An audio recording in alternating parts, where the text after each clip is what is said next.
Okay, when I think of political theater, I think of Nancy Pelosi and her little hand clap, but I also believe in corporate theater, which is this: when people inflate themselves and they're not as skilled as they say they are, or they're just trying to show you so much charisma so you don't notice they're not skilled. And there are class differences here. I'm Dr. Anna Kalschmidt. I'm an industrial organizational psychologist, and I research the unwritten rules of work for the working class, neurodivergence, and intersections of race and gender. In this video, I talked about how the working class have a hard time self-promoting because they grow up in interdependent communities. Communities of color are also more interdependent than white ones, and women within race and class groups are expected to behave more communally. So all of those factors make you more likely to say we in an interview than I, and that can make the interviewer, if they're from an upper class, white, male background, think, oh, you didn't really do it. But this has business consequences, because you know who's really good at faking?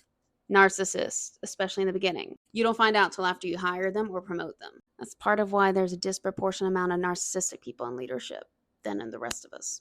And this puts people in a tricky spot because a lot of people don't want to play the theater. They see it as harmful and pointless. And yet that is what's rewarded. For the person in the interviewing position, they have to decide how much of the game they want to play. So I love to see that this is a leader who tries to consciously make sure that they're not falling for the trap. I would love to hear more about how you suss this out. In my experience, I make sure to ask pointed questions and probes in the interview about their experience. And one way that you can make interviews more accessible across cultural standards and more accessible to neurodivergent people is to ask situational interview questions. Tell me about a time when you performed this behavior. What was the result? I want to hear an example of this. First, you're going to mitigate cultural differences that people may not know you're asking for an example. I know that sounds silly, but I remember early on in my career being asked, are you a good communicator? And I was like, yes.